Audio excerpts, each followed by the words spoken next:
Tiwari academy में सभी विद्यार्थियों का स्वागत है। आज हम कक्षा 8 गणित में अध्याय 4 आंकड़ों का प्रबंधन की प्रश्नावली 4.1 हल करेंगे। देखो, इसका पहला प्रश्न है, किसी शहर के युवा व्यक्तियों के एक समूह का यह जानने के लिए सर्वे किया गया कि वे किस प्रकार का संगीत पसंद करते हैं। इससे प्राप्त आंकड़ों का संलग्न पाई चार्ट में दर्शाया गया है। देखो, यहाँ एक पाई चार्ट दिया गया है जिसमें दर्शाया गया है कितने प्रतिशत लोग किस प्रकार का संगीत सुनते हैं। इस पाई चार्ट से निम्नलिखित प्रश्नों के उत्तर दीजिए। इसका पहला भाग है, 20 व्यक्ति शास्त्रीय संगीत पसंद करते हैं, तो कुल कितने युवा व्यक्तियों का सर्वे किया गया है। देखो, सबसे पहले हम मान लेते हैं, माना कुल व्यक्ति x हैं, कुल व्यक्ति बराबर x है या कुल युवा x है। अब देखो, शास्त्रीय संगीत 20 व्यक्ति थे। शास्त्रीय संगीत यहाँ कितना दिया, 10% लोग। 10% लोग शास्त्रीय संगीत के थे, तो अगर एक कुल व्यक्ति x हैं तो x का 10% 20 होगा। तो देखो, प्रश्न के अनुसार या पाई चार्ट के अनुसार x का 10% बराबर 20 होना चाहिए। इससे हमें देखो एक समीकरण मिल गई और समीकरण से हम निकाल सकते हैं x कितना होगा। ये इससे कट जाएगा, x बराबर हो जाएगा 200। इसका मतलब कुल व्यक्ति 200 थे जिन पे हमने सर्वे किया। अगला है दूसरा भाग इसका कि किस प्रकार का संगीत सबसे अधिक व्यक्तियों द्वारा पसंद किया जाता है। देखो, जिसकी प्रतिशत यहाँ सबसे ज़्यादा होगी वही पसंद है। सबसे ज़्यादा प्रतिशत किसकी है, मनोरंजक की, 40%। इसका मतलब है मनोरंजक संगीत सबसे ज़्यादा पसंद किया जाता है। सबसे ज़्यादा यहाँ पसंद किया जाता है तो मनोरंजक संगीत है। अब तीसरा भाग देखते हैं हम। तीसरा भाग है, यदि कोई कैसेट कंपनी 1000 CD बनाए तो वह प्रत्येक प्रकार की कितनी CD बनाएगी। देखो, 1000 CD में से 10% शास्त्रीय संगीत होगा, 20% उपशास्त्रीय होगा। तो इस तरह से तो हम हर एक का निकाल सकते हैं। पहले निकालेंगे शास्त्रीय संगीत का। शास्त्रीय संगीत कितना होगा, 1000 CD का 10%, यह आ जाएगा। ये इससे कट गया, ये 0 कट गया, तो 100 CD बनेगी शास्त्रीय संगीत की। उसके बाद अगला आते हैं लोक संगीत का। लोक संगीत की CD कितनी बनेगी, लोक संगीत का 1000 का 30%, 30% मतलब 30/100। ये 0 कट गया, ये 0 से कट गया, तो 3 × 100 300 आ जाएगा। 300 CD लोक संगीत के लिए बनेगी। ऐसी मनोरंजक कितनी बनेगी, 40%। मनोरंजक के लिए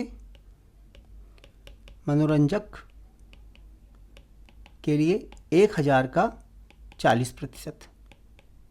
ये दोनों 0 कट गए इन दोनों से, तो ये आ गया 400। अब चाहो तो इन तीनों को 100, 300 और 400 को 1000 में से घटा के निकाल सकते हो चौथे वाले का, उपशास्त्रीय का। देखो, उपशास्त्रीय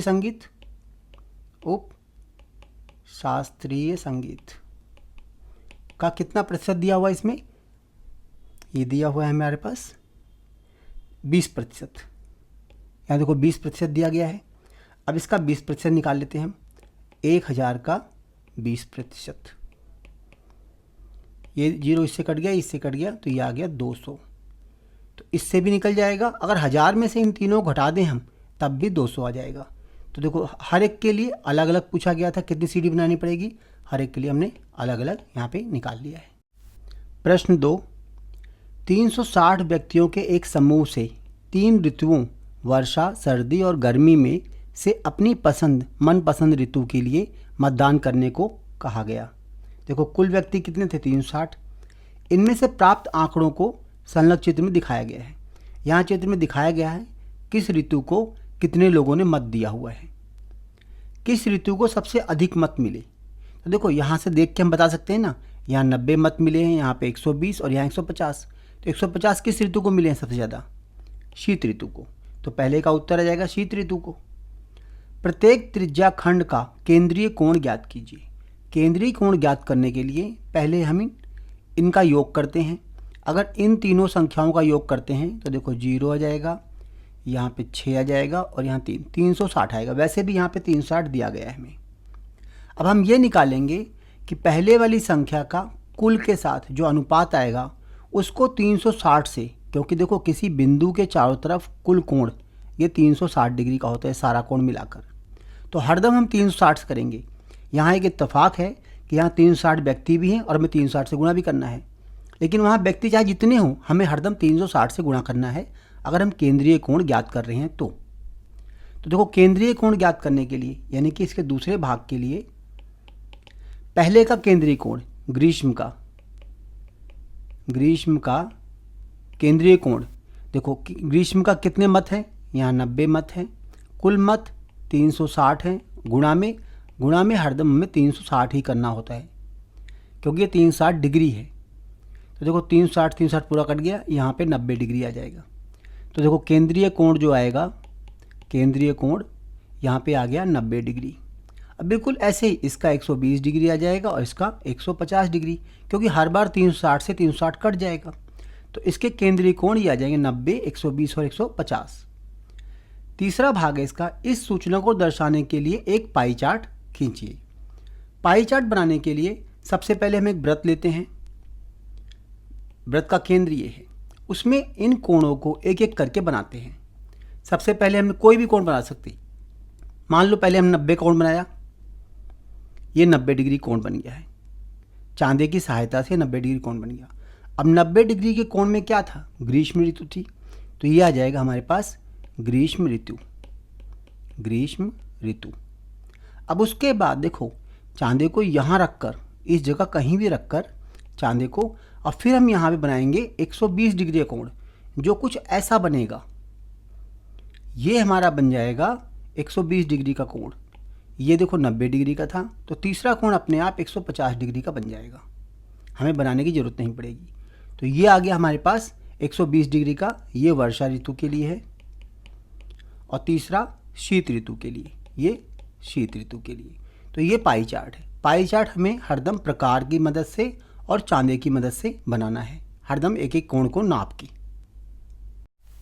प्रश्न 3, निम्नलिखित सूचना को दर्शाने वाला एक पाई चार्ट खींचिए। यह सारणी व्यक्तियों के एक समूह द्वारा पसंद किए जाने वाले रंगों को दर्शाती है। देखो यहाँ नीला रंग है, नीला रंग कितनों ने पसंद किया है, 18 व्यक्तियों ने।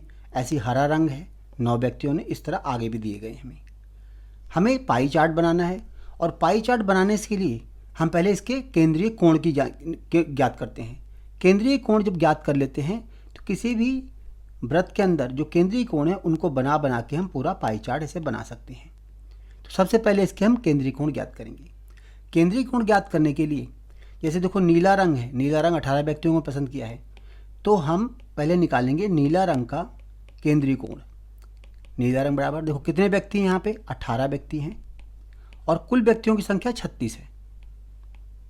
गुणा में 360। 360 इसलिए है क्योंकि एक बिंदु के चारों तरफ जो पूरा कोण होता है वो 360 डिग्री का होता है। तो हरदम यहाँ पे जो आएगा वो 360 ही रखेंगे हम। 360 से काटा हमने तो 10 आ गया, 18 को 10 से गुणा किया तो 180। मतलब नीले रंग का जो कोण होगा पाई चार्ट में, उसमें 180 डिग्री का कोण बनेगा। नीले के बाद आता है हरा रंग। देखो हरा रंग, इसका केंद्रीय कोण निकालेंगे। हरे रंग में यहाँ पे कोण कितना दिया है, 9, मतलब 9 भाग दिए हैं, और कुल भाग हमारे पास कितना है, 36 गुणा में 360। ये भी कट जाएगा इससे, तो ये आ जाएगा 90 डिग्री। तो हरे रंग का जो भाग होगा उसके लिए 90 डिग्री बनेगा। अगला आता है लाल रंग। देखो लाल रंग का भाग 6 है यहाँ पे, तो 6/36 गुणा में 360। 36 से कट जाएगा, 10 आएगा, और यहाँ पे आएगा 60 डिग्री। मतलब लाल रंग का जो भाग होगा वो 60 डिग्री का बनेगा। और अंत में पीला रंग। देखो ये पीला रंग कितना है, 3। तो पीला रंग हमारे पास 3 दिया हुआ है, और 3/36 गुणा में 360। देखो 36 से 360 कट जाएगा, 10 आएगा, और कुल मिला के 3 गुणा 10 30 डिग्री। अब देखो ये केंद्रीय कोण निकाल लिए हमने, तीनों के केंद्रीय कोण आ गए हैं। इन केंद्रीय कोणों की मदद से अब हम पाई चार्ट बनाएंगे। देखो पाई चार्ट के लिए सबसे पहले एक वृत्त बना लेंगे ऐसे। उस वृत्त में देखो पहले कहीं भी वो रख के चांदा रखकर, ये चांदा रखा हमने। देखो पहली बात तो ये सबसे पहला कोण 180 डिग्री का है। 180 डिग्री कोण देखो ऊपर भी है और नीचे भी है, तो हम चाहे जहाँ बना दें 180 डिग्री कोण। तो देखो सबसे पहले नीला रंग है, तो नीले रंग का हमने ये कोण 180 डिग्री का यहाँ बना दिया है, 180 डिग्री, और ये आ गया नीला, नीला आ गया 180 डिग्री पे। अब अगला देखते हैं, अगला क्या, हरा, हरा 90 डिग्री पे है। तो देखो अब इसके ऊपर जो बचा हुआ भाग ये वाला है, इस भाग में 90 डिग्री कोण बनाएंगे, चांदे को रखकर ये 90 डिग्री बन गया। देखो ये है 90 डिग्री और ये है हरा वाला भाग। अब अगला भाग है लाल वाला, लाल वाला भाग 60 डिग्री का है। तो देखो यहाँ पे रख के चांदा, चाहे इस लाइन पे रखो चांदा, चाहे इस पे रखो, हम 60 डिग्री कोण बनाएंगे। मैं उस पर हरी लाइन पे रख के रखूँगा चांदा और वहाँ से बनाऊँगा तो ये 60 डिग्री बन जाएगा। अब लास्ट में क्या बचा, 30 डिग्री, ये पीला वाला जो कोण बनेगा वो 30 डिग्री का बन जाएगा अपने आप ही। तो लाल वाला कितना था, किसका था, ये लाल आ गया, देखो ये लाल रंग आ गया, और ये आ गया पीला रंग, ये वाला पीला। तो देखो ये पूरा पाई चार्ट है। तो पाई चार्ट को जब भी बनाओ प्रकार और चांदे की मदद से ही बनाना। प्रश्न 4, संलग्न चित्र पाई चार्ट एक विद्यार्थी द्वारा किसी परीक्षा में हिंदी, अंग्रेजी, गणित, सामाजिक विज्ञान और विज्ञान में प्राप्त किए गए अंकों को दर्शाता है। उस विद्यार्थी द्वारा प्राप्त किए गए कुल अंक 540 थे। तो निम्नलिखित प्रश्नों के उत्तर दीजिए। देखो ये पाई चार्ट जो दिया गया है, इसमें इन सभी अंकों का जो योग है वो 540 में दिया हुआ है। इन प्रश्नों को हल करने से पहले हम ये निकालते हैं कि प्रत्येक विषय में विद्यार्थी ने कितने अंक प्राप्त किए। देखो ये है हमारे पास केंद्रीय कोण, और कुल केंद्रीय कोण 360 होता है। तो 90 और 360 इस अनुपात को अगर हम 540 से गुणा करेंगे, देखो कुल अंक तो 540 है ना, तो हमें अंक मिलने स्टार्ट हो जाएंगे। तो हम गणित पहले निकालते हैं, गणित के कुल अंक। देखो गणित का केंद्रीय अंक कितना है, 90, और कुल केंद्रीय कोण कितना होता है, 360। गणित का केंद्रीय कोण 90 डिग्री है, कुल केंद्रीय कोण 360 है, गुणा में कुल अंक कितने हमारे पास 540। इससे हमें गणित के अंक प्राप्त हो जाएंगे। ये 0 0 कट गए, 9 चौक 36, और 4 से इसको काटेंगे तो 4 एकम 4, 4 तियाँ 12, और 2 बचेगा, 4 पंजे 20, मतलब 135 अंक। तो गणित में 135 अंक प्राप्त किए हैं। बिल्कुल इसी तरह से निकालते हैं हम। अगला विषय है सामाजिक विज्ञान। देखो सामाजिक विज्ञान, सामाजिक विज्ञान के अंदर देखो सामाजिक विज्ञान कितना है, इसमें 65 डिग्री है, टोटल 360 है, और गुणा में कुल अंक 540। ये 0 0 कट जाएगा, यहाँ पे आएगा 9 चौक 36, यहाँ 9 6 54, और 2 दूनी 4, 2 तियाँ 6। अब 65 को 3 से गुणा करके और फिर 2 से हम भाग कर देंगे तो ये आ जाएगा 97.5। तो ये आ गया हमारे सामाजिक विज्ञान के अंक। अब अगला देखते हैं हम, अगला निकालेंगे विज्ञान के अंक। विज्ञान के अंक देखो, विज्ञान का कोण कितना है, 80 डिग्री, 80 डिग्री बटे में 360 गुणा में 540। ये 0 0 कट गए, 9 चौक 36, 9 6 54, और 4 से काट सकते हैं, 4 दूनी 8, 20, और 20 छक्का 120, ये 120 आ गई। इसमें 120 अंक प्राप्त किए हैं। अगला देखो हमारे पास क्या है, अगला है हिंदी।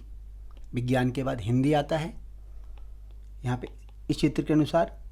तो हिंदी में अंक हैं हमारे पास, केंद्रीय कोण है 70, और कुल कोण है 360 गुणा 540। ये 0 0 कट गए, फिर ऐसे काटे 6 आएगा, यहाँ पे आएगा 4, इसको 2 से काट सकते हैं, ये 2 तियाँ 6, और फिर इस 2 से काटेंगे तो 35 आ जाएगा। 35 को 3 से गुणा करेंगे, 3 पंजे 15, और 3 तियाँ 9, 1 10, 105 डिग्री। अब आखिरी रह गया हमारा अंग्रेजी। देखो अंग्रेजी के अंक,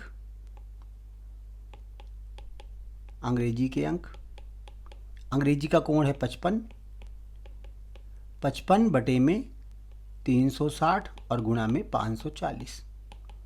देखो इसको भी वैसे ही हल कर लेंगे, यहाँ पे आएगा 6 और यहाँ आएगा 4, 2 दूनी 4 और 2 तियाँ 6। अब 55 को 3 से गुणा करके और 2 से भाग कर देंगे तो ये आ जाएगा 82.5। देखो सभी विषयों के अंक निकाल लिए हमने। अब इनके उत्तर की जांच करते हैं, जो उत्तर पूछे गए हैं। किस विषय में विद्यार्थी ने 105 अंक प्राप्त किए। देखो किस में प्राप्त किए थे, हिंदी में। तो विद्यार्थी ने हिंदी में 105 अंक प्राप्त किए। अगले प्रश्न में आते हैं, उस विद्यार्थी ने गणित में हिंदी से कितने अधिक अंक प्राप्त किए। तो देखो गणित में कितने हैं, गणित के अंक कितने आए थे हमारे 135, और हिंदी के अंक कितने हैं 105। हिंदी के अंक 105, तो अंतर कितना आया, हमें अंतर बताना कितने अधिक प्राप्त किए। अंतर 135 में से 105 घटा दो तो ये आ गया 30 अंक का अंतर है दोनों में, यानी 30 अंक अधिक प्राप्त किए। उस विद्यार्थी ने गणित में हिंदी से 30 अंक अधिक प्राप्त किए। अब इसका आखिरी भाग है ये वाला। आखिरी भाग में दिया है, जांच कीजिए क्या सामाजिक विज्ञान और गणित के प्राप्त अंक। देखो सामाजिक विज्ञान कौन सा है, ये है, और गणित ये है। 135 और 97.5, यहाँ दशमलव आके ऐसे कर लेते हैं हम, तो ये आ गया 5, 7 और 5 12, 9 3 12, 1 13 और 1 2 आ जाएगा। देखो गणित और सामाजिक विज्ञान में मिलाकर उसको 232 अंक मिले हैं, 232.5। तो क्या सामाजिक विज्ञान और गणित के अंकों का योग विज्ञान और हिंदी से प्राप्त अंकों के योग से अधिक है। तो देखो विज्ञान और ये तो हमारे पास सामाजिक विज्ञान था, सामाजिक विज्ञान और गणित। अब इसका निकालना किसका है हमें, विज्ञान और हिंदी। देखो विज्ञान का निकालेंगे हम, विज्ञान और हिंदी। विज्ञान में कितने आए थे 120, और हिंदी में आए थे, हिंदी में हमने अंत में निकाला, हिंदी में आए थे 105। देखो दोनों का योग किया हमने, 5 2 और 2 225। तो इसमें पूछा गया क्या ये वाले अंक इससे अधिक हैं। हाँ, सामाजिक विज्ञान और गणित के अंकों का योग हिंदी और विज्ञान के अंकों के योग से अधिक है। प्रश्न 5, किसी छात्रावास में विभिन्न भाषाएं बोलने वाले विद्यार्थियों की संख्या दी गई है। इन आंकड़ों को एक पाई चार्ट द्वारा प्रदर्शित कीजिए। देखो यहाँ भाषा दी गई है और कितने विद्यार्थी इस भाषा को बोलते हैं वो दिया गया है। पाई चार्ट, कभी भी पाई चार्ट बनाते हैं उसके लिए हमें केंद्रीय कोणों की ज़रूरत पड़ती है।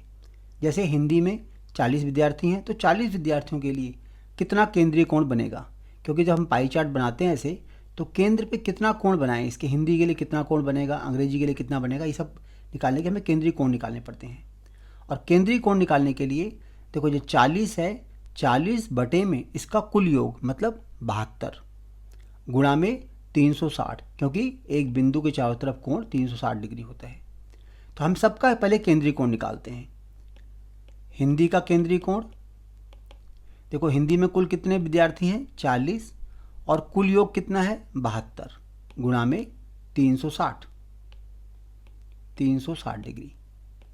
देखो यहाँ 36 से काटा, 36 दहम और 36 दूनी 72, 2 से काटा तो ये 2 पंजे 10 आ गया। मतलब अगर 72 से हम 360 को काटते हैं तो 5 आएगा। अब इसे गुणा कर देते हैं हम, 5 को 40 से गुणा किया तो ये आ गया 200। तो हिंदी के लिए पाई चार्ट में 200 डिग्री का कोण बनेगा। ऐसे निकालते हैं हम अंग्रेजी के लिए। अंग्रेजी में देखो अंग्रेजी का कोण कितना आएगा 12 बटे में 72 गुणा में 360। 72 से 360 काटेंगे तो 5 आएगा, और 12 पंजे 60, यानी 60 डिग्री का कोण बनेगा। तीसरा है हमारा मराठी। मराठी देखो मराठी का कोण निकालते हैं हम, तो 9 बटे में 72 गुणा में 360। 72 से काटा ये 5 आ गया, 9 गुणा 5 45 डिग्री आ गया। अगला कोण निकालते हैं इसका हम तमिल का। तमिल का कोण, तमिल में 7 दिए हुए हैं, 7 बटे 72 गुणा में 360। 72 से काटा ये 5 आ गया, 7 गुणा 5 35 डिग्री। और अंत में है हमारा बंगाली। देखो बंगाली के लिए